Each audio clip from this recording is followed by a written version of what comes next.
Blog Talk Radio.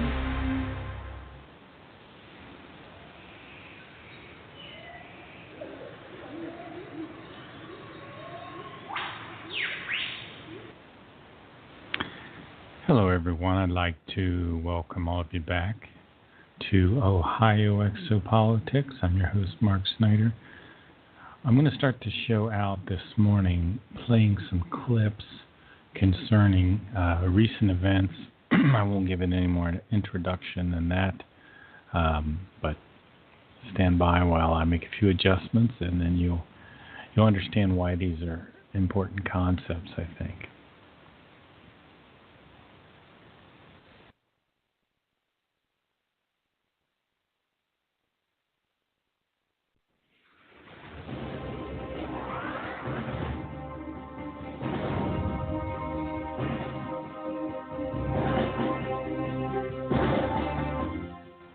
Angie and Jim with VL, and we are here today. We had a special treat. We have Robert David Steele back with us after his RV tour, but we're going to talk with him today about what happened in Las Vegas and see if he's got any insight for us.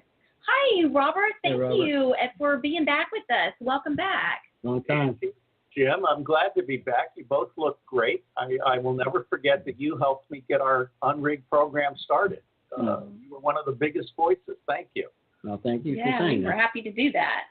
So, Robert, Las Vegas, there's a lot more questions than there are answers at this point. What's your take on it right now so far from what you know? Number one, Las Vegas is absolutely a false flag event. Whether people died or not, this has been concocted by the Ziocons, by the deep state. This is something in which Sheldon Adelson, who owns the casinos in the area where it happened, and Michael Chertoff, the Zionist first director of the Department of Homeland Security, are in a co-conspiracy with others. Now, I haven't seen any bodies. There are no photographs, and if you look at the most recent photograph of the actual crime scene, where one alleged body is being wrapped in a sheet and put in a truck, there are 0 blood pools. I've seen disasters where people have died and bled, and you see coagulated blood pools everywhere. In fact, even a bloody nose, if it's left unattended for about 15 or 20 minutes, creates a blood pool about this big and about a 1/4 inch deep. None of that is present. So from where I sit, A, this is absolutely a false flag. B, the guy that was killed was a patsy. C, the entire official narrative makes absolutely 0 sense. It's almost as if our patriotic law enforcement officers are deliberately not telling these people how bad their theatrical management is, as a patriotic way of helping all of us see that this is a false flag. The Zionists and the deep state have overextended themselves. They've overplayed their hands in 2 big ways in the last 2 months. This is one of them.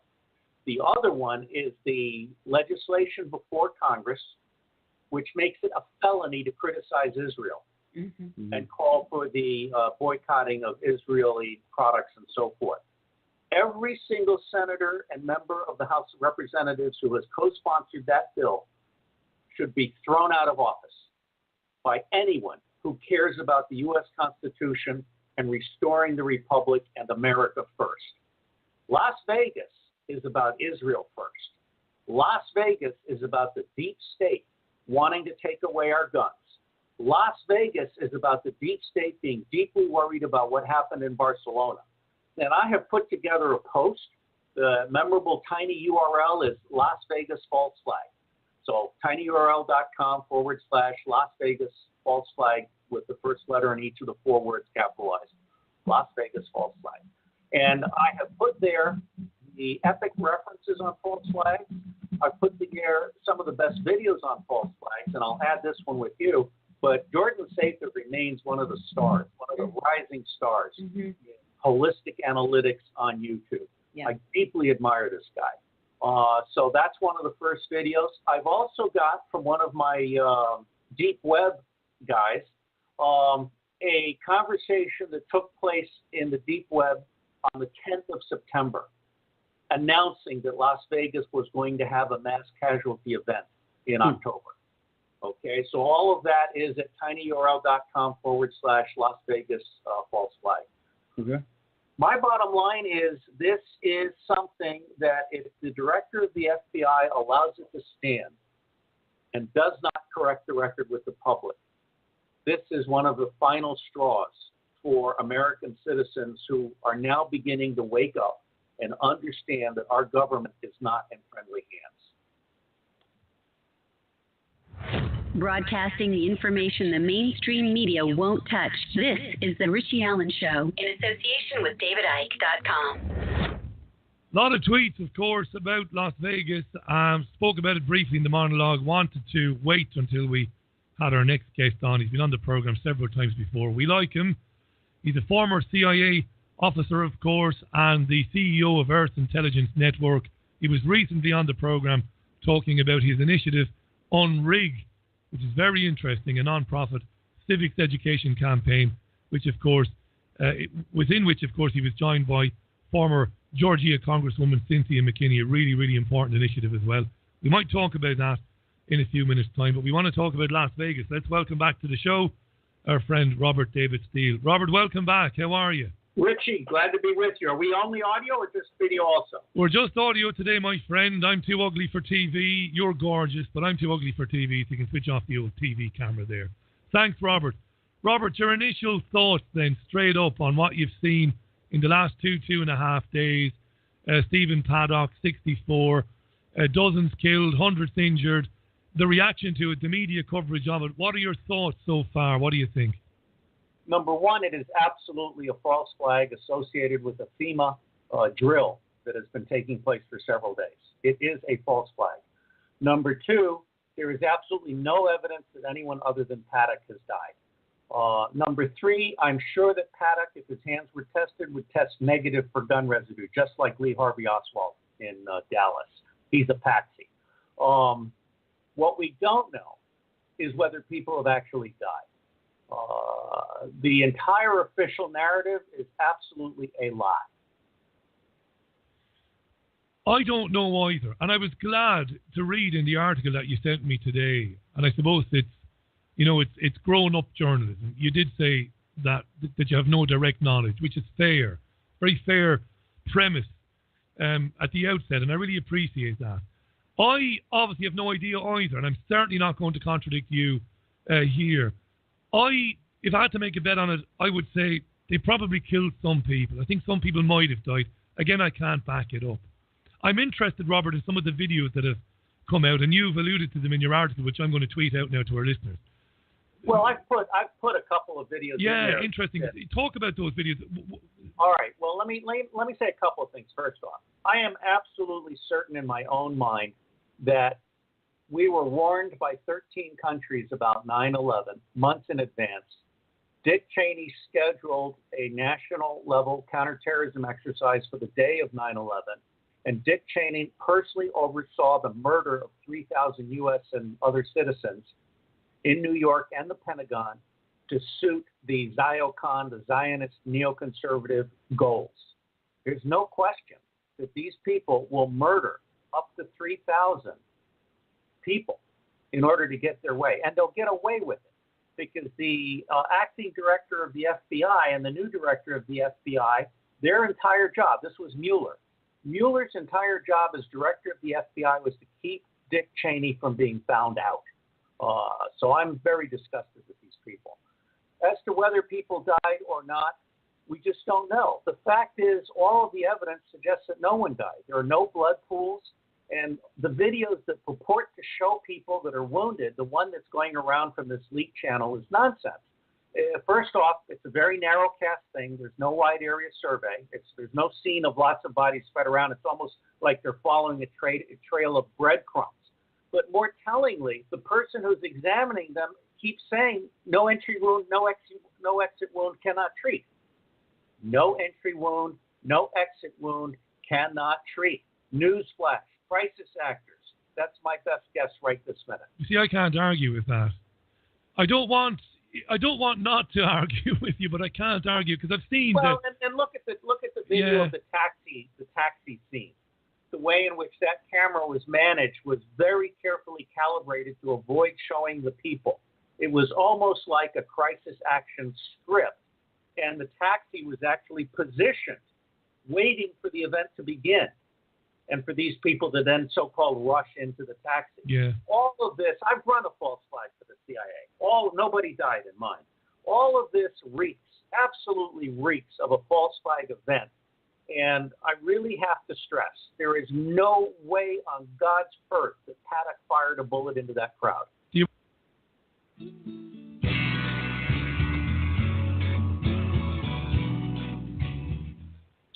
Hello and welcome to this Dot Connector videocast for subscribers to davidike.com. Well, of course, the news has been dominated this week by what happened in Las Vegas at the Mandalay Hotel, with nearly 60 people dead, hundreds injured after a mass shooting, named to have done it alone currently, but we don't know that, called Stephen Paddock. And the response to it from the media has taken a depressingly predictable sequence where, first of all, the event happens. There is an official story of the event which unfolds piece by piece. And then the media take that official story as solid gold, truth, to forever be the history of that event. And just repeats it and repeats it and repeats it and repeats it until the population in general accept that that is actually what happened. And I was out walking this week, listening on the radio, on the earphones, to the BBC coverage of the aftermath of Las Vegas. And the presenters and the interviewers were just going down the tired and predictable reactive lines in response to these events. And as each new element of the official story was given, it was taken to be true. And this process goes like this every time. First of all, the police or the authorities say, this is what happened, and this is the background. And at the first reporting, it might be said, police say, or the authorities say this is what happened. But very soon, the authorities say and the police say, it disappears. And it's just, well, that's the way it was. Every time I get a chance, I listen to Roger Stowe on InfoWars. Roger's a badass MF. Alex Jones here with Roger Stone. I'm going to eject out here in about 12 minutes or 10 minutes, but I wanted to finish up with Roger. Was this a weapons transfer gone bad? Well, I know from our hostage rescue team sources on Monday morning, just 12 hours after this had taken place, they said, no, he fired back. We killed him. You know, we put the photo out, but they tried to deny it first. Now they admit it's a real photo. And then, of course, expanding on all of that on my Twitter, Real Alex Jones, expanding on all that, our sources said that there was definitely the BS going on, was the words used, and that there was a lot of Middle Eastern travel documents and information and photos, and that he had women going back and forth, not just the girlfriend, but the women and others.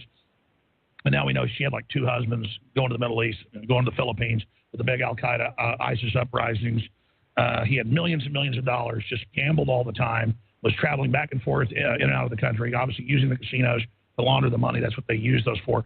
And then the brother gives these testimonies where, oh, he wasn't involved in anything, didn't own any guns. Oh, he had guns. He's the mastermind. He did it all in 48-hour total 180. He has like an earpiece in. He's like, well, what did I say? Sorry, I didn't get that right. Okay, I'll get it right this time. I mean, this is like Loyal and Hardy are running this or something.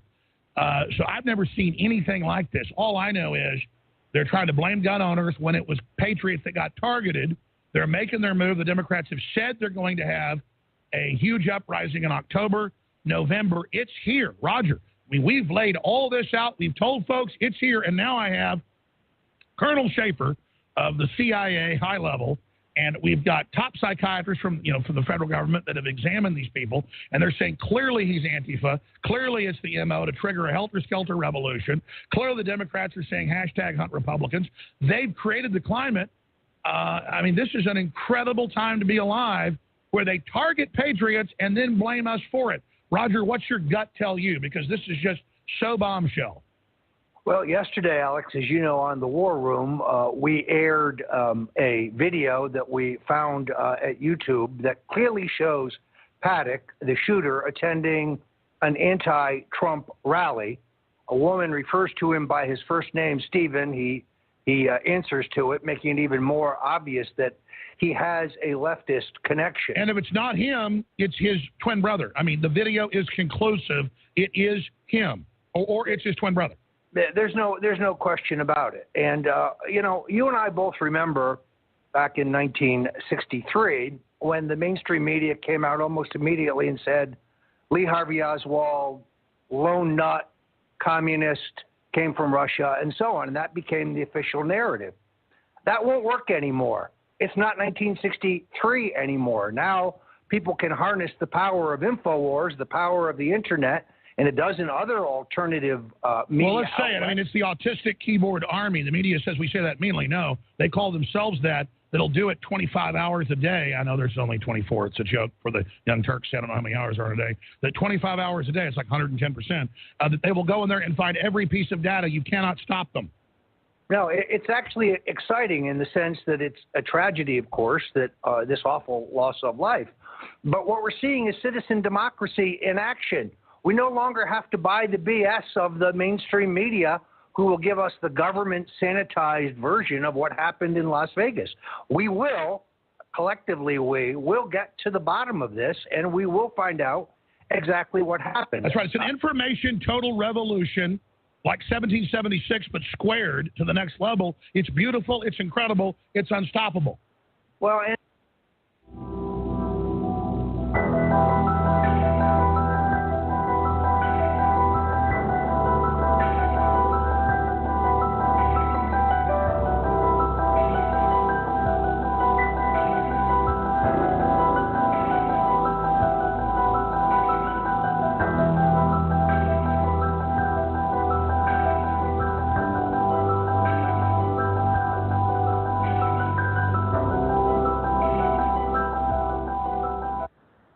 welcome to this Dot Connector videocast for subscribers to DavidIcke.com. Well, of great interest to me this week has been the reports in national newspapers in Britain about the investigation into the paedophile activities of the former British Prime Minister, Edward Heath. Interesting to me because I named him as a paedophile and as a child-sacrificing Satanist 20 years ago. And interestingly, among the reports this week is one that a group of women are claiming that their parents ran a paedophile ring which sacrificed children, and that Edward Heath was connected to it.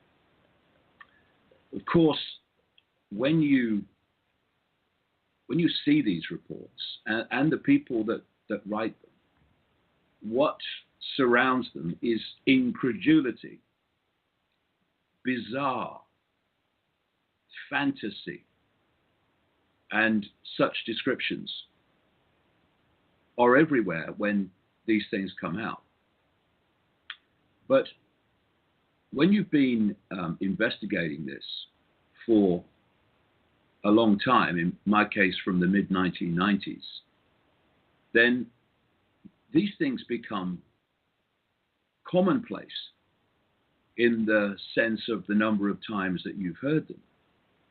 And what these women are reported to be claiming about Ted Heath that her parents were running a paedophile ring that was sacrificing children in satanic rituals in southern England is a description that I've heard over and over and over again with many and various famous names involved, not just in Britain, but all over the world. And another thing that happened this week, which would seem to be in no way connected, is this story about NASA scientists finding a solar system with planets, Earth-like planets, where there could be extraterrestrial life. It doesn't seem to be in any way connected to the theme of what I'm saying this week, but I'll come to that later. In a way, it is. The stories about former Prime Minister Ted Heath in the papers this week relate to what is claimed to be a leak from inside the investigation into Heath by Wiltshire Police, which claims that the Chief Constable of Wiltshire, Mike Veal, has said that the evidence against Heath given by witnesses who've come forward is 120% true, he believes. I'm going to connect some dots today that might not on the surface seem to connect, two in particular. And this is the first one. Spermageddon. This is one of a stream of reports in the media this week about a study, 43,000 men involved, that concluded that sperm counts are plummeting catastrophically, to the point where the lead researcher was saying that if it continues like this, then there is a threat to the human race itself. Dot number 2 is this one, a article in a British newspaper, 800 children as young as 10 given sex change drugs. And of course, we've had this explosion of focus in this whole arena we call transgender in recent times. And the third dot, one that might not seem to be connected at all, is this one. Will robots destroy us? This is a report, again widely reported around the world, of this spat between two of these high-tech Silicon Valley moguls, Mark Zuckerberg, the T-shirt at Facebook, and Elon Musk, a co-founder of PayPal, and one of the leaders in this whole transhumanist high-tech arena. And they have very different views on the dangers or benefits of artificial intelligence. So there's 3 dots which would not appear on the surface to be connected. Like I say, 2 of them particularly. But let's start off with this collapse in sperm counts. This was a study, like I say, of 43,000 men. And what they did was pull together nearly 200 other studies and did an analysis of them. And they were basically focused in the Western world countries of North America, Europe, Australia, New Zealand. And they found a 59.3% decline in total sperm count in men from those areas of the world. Western birth rates have also been falling for 30 years, according to reports, in this same period. And of course, fertility services, which when I was young, I've got a good memory, you hardly ever heard of. It's now a massive industry. trying to help couples conceive children. And another thing that's happened in this period, when something clearly is messing with the reproductive processes in men, not only men, probably, but this is what this study was about. Testicular cancer rates have doubled in 30 years. Is there any way maybe listeners can help the situation, or what would you like? Most medicines are American and European. What would you like them to hear? This is an interesting one. The main thing that I would like is for word to spread. The more we can tell other whites, and also a lot of what is happening to you whites in Britain, Europe, America, and so forth, are actually the same things that happened to us. It's just happening in a slightly different fashion, but nowadays your countries are the places that are targeted for diversity. When I was a kid, they told us that white rule in Rhodesia was a bad thing because we were colonialists. So that was the crime of the white people then. It was colonialism. Then when I came to South Africa, they were telling the whites of South Africa, because South Africa was no longer a colony. South Africa was a internationally recognized republic, and it was run by whites. They had proper self-rule. They did not have to give anything away. They were the legitimate government, and Britain had created this state, and they had continued with this state. They had now introduced apartheid, but there had been some apartheid under British rule as well. It just wasn't called by that name. And these whites were then told that their crime was apartheid. So apartheid became the crime of those whites. Now the rest of you whites in Britain, Europe, and America, your crime now is that you aren't diversified enough. You are too white. Your problem and your crime is that you're too white. So all that I've seen in my life is that every time the communists and the elite and the non-whites get in on this act, they come up with some new bogus reason as to why white people have to be destroyed. Why?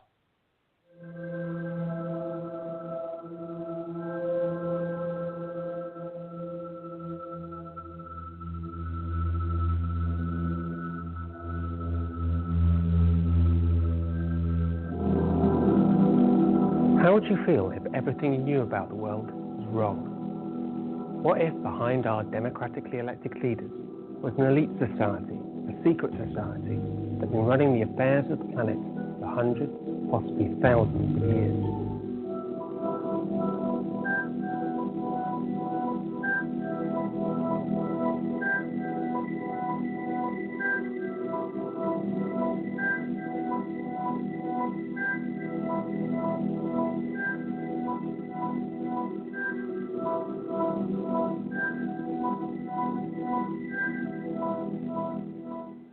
It is a common belief that the pursuit and control of money is the key to power.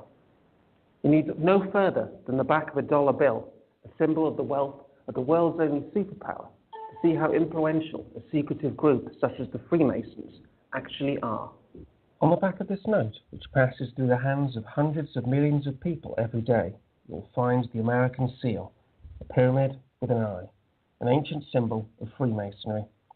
And if you overlay this symbol with another ancient Masonic symbol, a six-pointed star, it points to the letters M-A-S-O-N, Mason. At least 13 presidents are known to have been Freemasons, but some accuse them of all belonging to the ultimate and oldest secret society, the Illuminati. But who are they? Clearly, secrecy was a contentious issue, so we decided to start with someone who would happily tell us what he thought of it all. In all our time of research, one name continually came up. David Icke is considered a leading voice in the conspiracy world. We decided to travel to his home on the Isle of Wight to see what he had to say. Hello there, is that David Icke? Oh, hello there, right. It's Dan Turner, the guy from Sunderland. All right, I'm in Ryde now. Yeah, we're by the golf course where it says that. This was the first time that we've spoken to David. Until now, contact has been through email or answer phone messages. That's right, yeah. Yes, it is. Aha! The man. Yeah, that's a good question.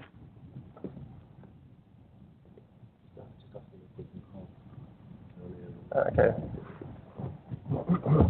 All right then, man. All right, man. Nice to meet you. All right, go around the corner. Yeah. Into the parking space here, and hopefully one of the two visitors will be open. All right. Okay. Cheers, man. People need to know some of the background of what we're dealing with and how they manipulate us. Because when people first hear that a few people control the many, the first reaction is, you must be joking, mate. There's 6 billion people on this planet. Yeah, a few people can't control them all. Of course they can't. But well, folks, we had a lot of clips this episode. I hope you enjoyed them. I sometimes like to sit back and just listen to what some of the other folks have to say about various things that are going on in the world. There certainly is a lot of interesting things going on with we've got the Las Vegas shooter who, Robert Steele, is a former CIA officer who actually for the CIA, is saying that the Las Vegas shooter was a false flag event. That doesn't mean people weren't killed. It just means that it was a contrived event for a specific purpose.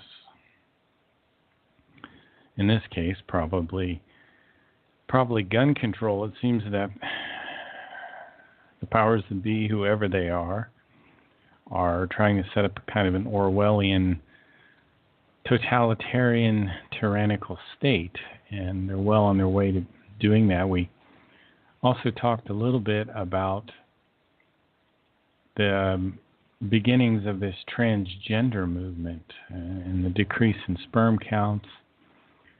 We talked a little bit about white genocide. It seems that, especially in Europe, with the influx of all the Muslims, and in South Africa, we're seeing white genocide.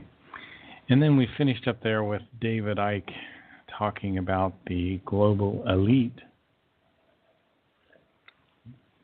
There seem to be an elite group of people that are running the world now, and they don't seem to have our best interests at heart. So how do we cope with all this insanity in the world today? Well, we do it by controlling our thinking. And the Meier teachings tell us that neutral positive thoughts are healthy thoughts. And we should always focus on thinking in a neutral positive way, not too positive or too never negative. And our consciousness determines our own health to a great degree by the means of the might of our thoughts. And your thoughts actually determine the health of your body or its decline. So your body is a gentle and plastic kind of instrument. It reacts to the kind of thoughts which you nurture. This is the reason why we shouldn't allow habitual thinking to take the upper hand too much. It's the automatic thoughts which disturb the feelings and then the psyche. So we need to steer our thoughts very much. We need to control our thoughts. And the body, I said, was plastic. That means it's easily shaped and molded. The body is said to react without intervening time or space to our thoughts. So when you nurture good thoughts, and one of the techniques to nurture good thoughts, and this is one of the things I found, I I looked through the book, The Might of Thoughts, and I found key words where Billy describes how our thoughts should be. And we should be optimistic, confident, relaxed, cheerful, enthusiastic.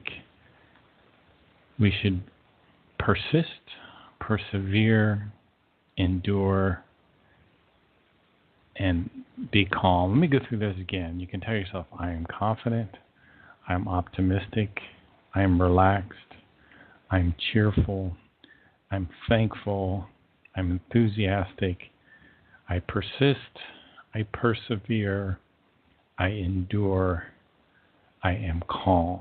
So this, if you can nurture that, that's a way to nurture, encourage growth for good thoughts. So when you're faced with a difficulty that tends to pull you into wrong thinking, just remember that little thing that I brought up there. That'll help you a lot. See, old habits are hard to break, and new habits are hard to form because behavior patterns tend to repeat.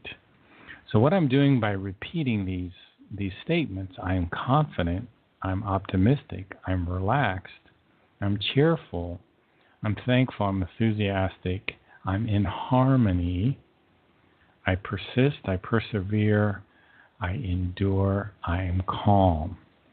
I'm imprinting neural pathways. And the neural pathways are these tiny gaps between the brain cells that are called synapses.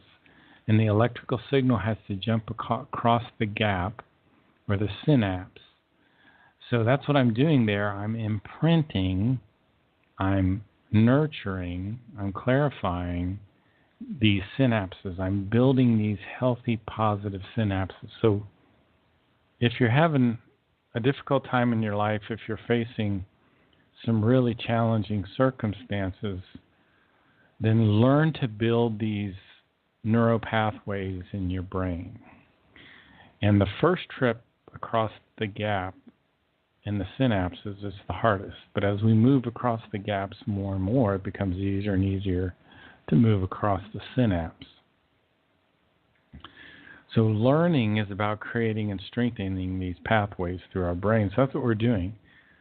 When I say I'm confident, I'm optimistic, I'm relaxed, I'm cheerful, I'm thankful, I'm enthusiastic, we are creating and strengthening pathways in the brain. And it is widely accepted that the synapse plays a role in the formation of memory. So what I'm doing is strengthening synapses. And this is also known as long-term potentiation. Long-term potentiation is a persistent strengthening of synapses based on recent patterns of activity.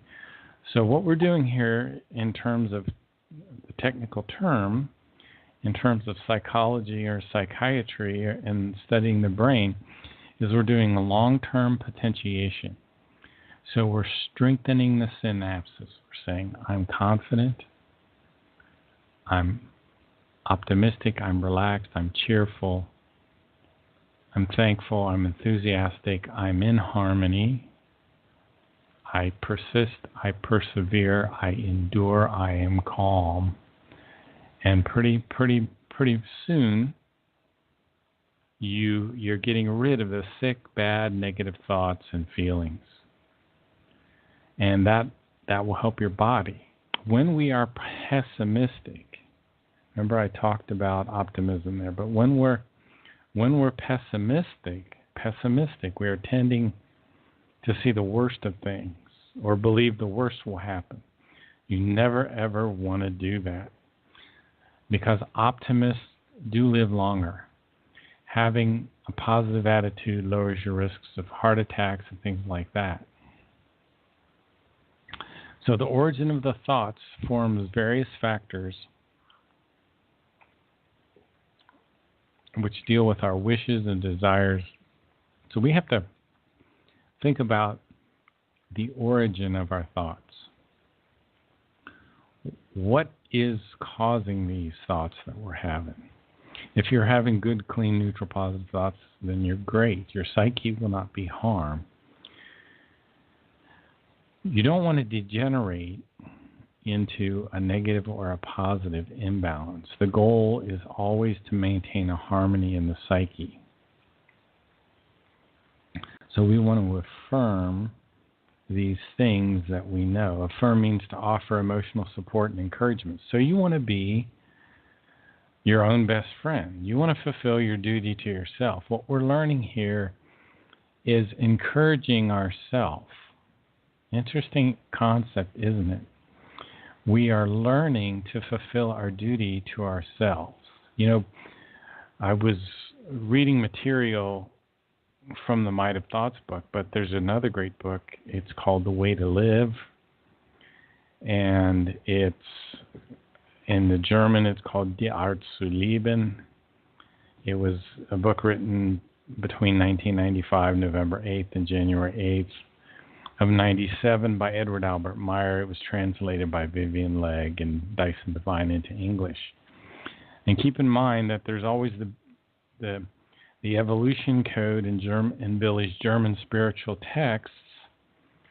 The words must be in the correct position and free of errors from beginning to the end. The code releases impulses from the storage banks.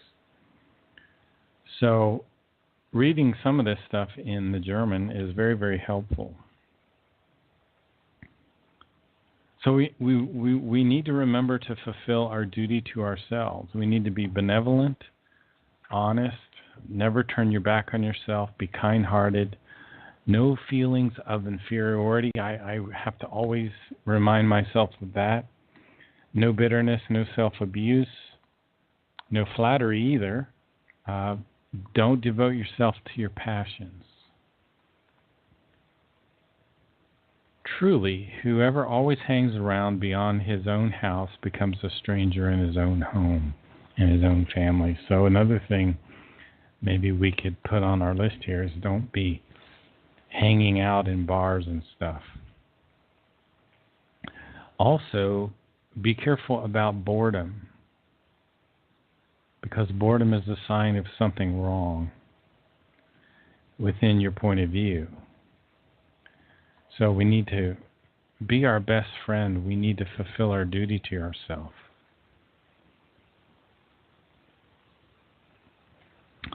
Some people go off trying to seek enjoyment.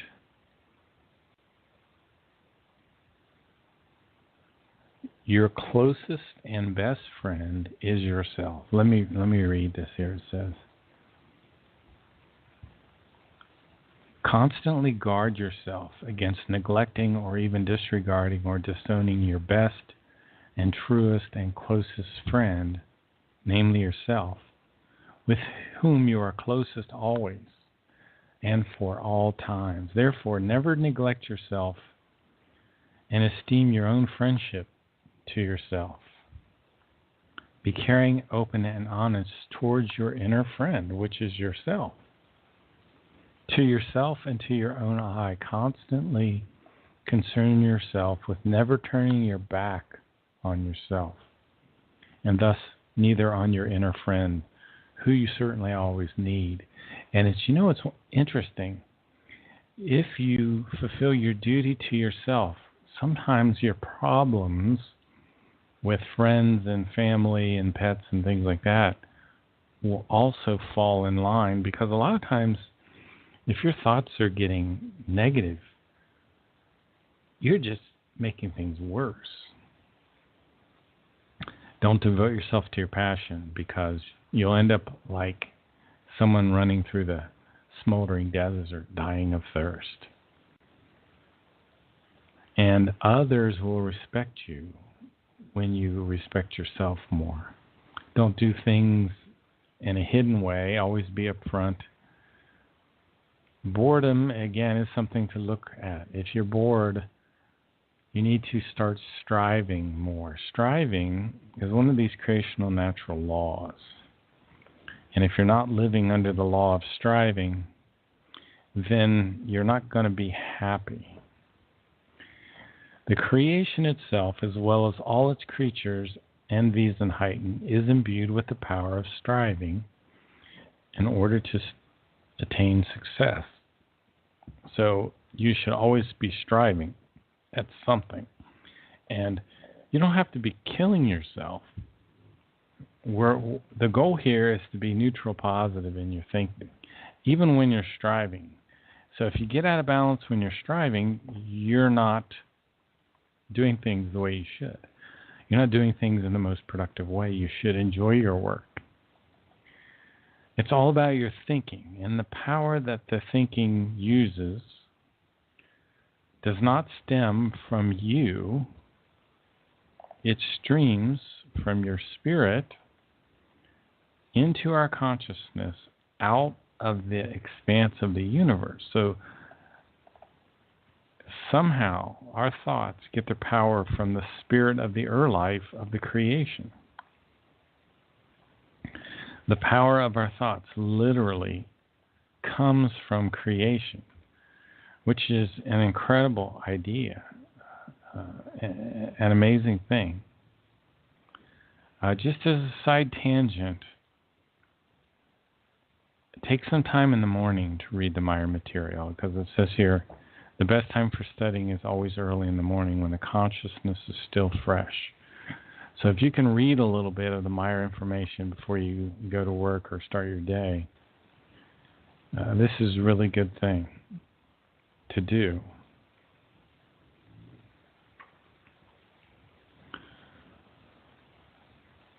I started on a show last night with Mr. Rowe. If you haven't listened to that show yet, you might want to. Mr. Rowe is a very interesting guy. A person on Revolution Radio, has a really good program. I uploaded a CD. Hi, Evelyn. Hi, Eve. Hi, Gemini. Yes, I'm taking a day off, devoting it, part of it anyway, to the program. We've had a tremendous number of listeners to the archive. I'm just blown away, and I'm so thankful for that. But I was digressing there. I had an interesting show, and I was talking about reincarnation. And one of the important things I wanted to bring back up about reincarnation is an interesting term called the overall consciousness block, which is the translation of the German Gesamtbewusstsein block, which I need to check the pronunciation on that, so forgive me. This is a storage bank in the other world that's created by the spirit form. It is a place where your old consciousness is dissolved and a new consciousness is built up. Remember, your spirit form lives always. It never dies. The material consciousness does die. The body does die. The spirit form, when death occurs, comes out of the body. It takes your consciousness with it, and it goes into the spirit realm. It's kind of an energy band around the planet. And what it does is it processes all of the experiences you had in the previous lifetime. And everything that's neutral positive, everything that is of value, is absorbed by the spirit form. So everything, your confidence, your optimism, your calmness, your thankfulness, your persistence, your endurance, your love, your honesty, your warmth, your discernment, your logic, all of that is absorbed by the spirit form in this time between lives. So we need this time between lives to really sort out everything that we learned from the previous life. And then the spirit form works to create a new personality and a new consciousness, and will be pulled back into the fetus of a child. meaning we, meaning a spirit form. In this case, it might be your spirit form that will be pulled back into the body of a child. Now, within that child's subconscious are programmed all the evolutive values from all the cumulative lifetimes. So your wisdom from your many, many lifetimes is stored in your subconscious. It's also stored in your spirit form. And you will get impulses from that learning, from those evolutive values. And you have to kind of start to listen to those impulses, because the inner eye will start to tell you what you should do and what you shouldn't do. Let me read a section here from the psyche.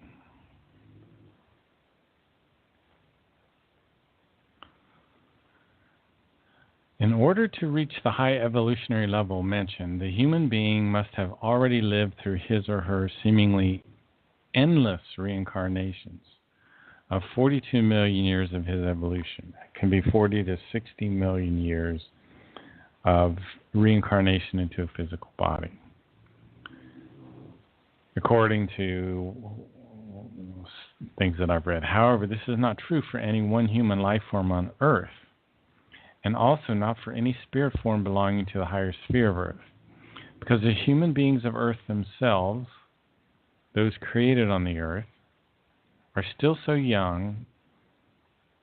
Regarding their evolution, they are only beginning to change their last baby shoes, while those human beings living on Earth who originally came from the far reaches of space only have a total age of 8 to 12 million years. So there are some spirit forms here on the Earth who came here on ships in the ancient past, maybe during the time of Atlantis and Lemuria, or during the time of Pelagon. Maybe those were some of the people who came here from the Seer system, the genetically manipulated people. By the way, we're all have that genetic manipulation now that shortens our lifespan and increases our aggression. But it says here, therefore the human being of Earth is not yet in the position to comprehend all the nuances of feeling. So one of the things that we'll learn to do is to understand our feelings better. And let me talk about that a little bit, because your feeling is a good indicator of what your thoughts are. And if you have a thought and then you start to feel bad, you'll be able to detect that right away. Well, you might want to re-examine that thought to try to correct that thought. Because the feelings come from the thoughts, always. So these are very practical things to think about. And if you start to have negative feelings, go back and correct that thought. Think about what that thought was. Because the older you get, the more your face will even show your thoughts. And wrinkles can appear based to a degree on our thoughts. So we have to learn to control our thoughts. And like I said, tell yourself, I'm confident, I'm relaxed, I'm optimistic, I'm perseverant, I'm enduring, I'm thankful, I'm enthusiastic, I'm relaxed, I'm cheerful, I'm in harmony. Tell yourself these things, and then you'll have good feelings. So the feelings, what I'm saying is the feelings are a good indicator of what the thoughts are. Now, your wrong thinking can shake your whole nervous system. Neutral, positive, healthy, and happy thoughts will build up the strength of your health, of your resistance, of your immune system. So don't allow yourself to have habitual thoughts. Constructive thoughts. Okay, here's another way to tell. When you have a constructive thought, you'll feel calm. Constructive thoughts produce a calmness. And learning to control your thoughts like this is a way to prepare for death. Because you will have rational thoughts through the death process, which can make your death like a magnificent sunset. On the other hand, if you have wrong negative thoughts, the feelings form the same way. And when you have wrong negative thoughts, your body becomes vulnerable to illness, disease. The immune system becomes impaired. So think constructive, beautiful, positive, happy thoughts. I'm confident, I'm optimistic, I'm relaxed, I'm cheerful, I'm thankful, I'm enthusiastic, I'm in harmony, I endure, I persist, I persevere, I'm calm. So, the other thing that we need to learn to develop is a purposefulness. Now, this is to get an insight into the consciousness is kind of interesting. We kind of have three minds, and I'm running out of time here, but we have three minds. We have the conscious, the subconscious, and the unconscious. The conscious mind is your objective thinking mind. I've read some things that say that the conscious really has no memory. And your conscious mind identifies information, it compares information, it does analysis, and it makes decisions. Now, the subconscious mind is sometimes called the preconscious mind. And the preconscious or subconscious mind is very interesting because you might have a long forgotten childhood memory suddenly emerge after decades. I've had that happen this week. I wouldn't say it was long forgotten, but things I hadn't thought of in a long time, suddenly come back. Very interesting. Why? I'm not sure. The unconscious is a part of the mind that's not accessible to the conscious mind, but it affects your behavior and your emotions. So the unconscious mind is like a reservoir of feelings, thoughts, urges, memories that are not always within your conscious awareness. That's why they sometimes bubble up in dreams. You start having crazy dreams, and like sometimes you wake up because you're having a bad dream, but you can't even remember what it was. But you knew you were having a bad dream. It's all crazy, you know. It's bizarre. So the unconscious mind is kind of like an iceberg. Everything above the water is the conscious awareness, while everything below the water really represents the unconscious. So I hope some of these thoughts have been helpful, and contemplate them throughout your day. We'll probably certainly be doing another show at some point this weekend. I hope you've been enjoying these Ohio Exopolitics. You've been listening to Ohio Exopolitics. I'm your host, Mark Snyder. Have a great day. Thank you very much.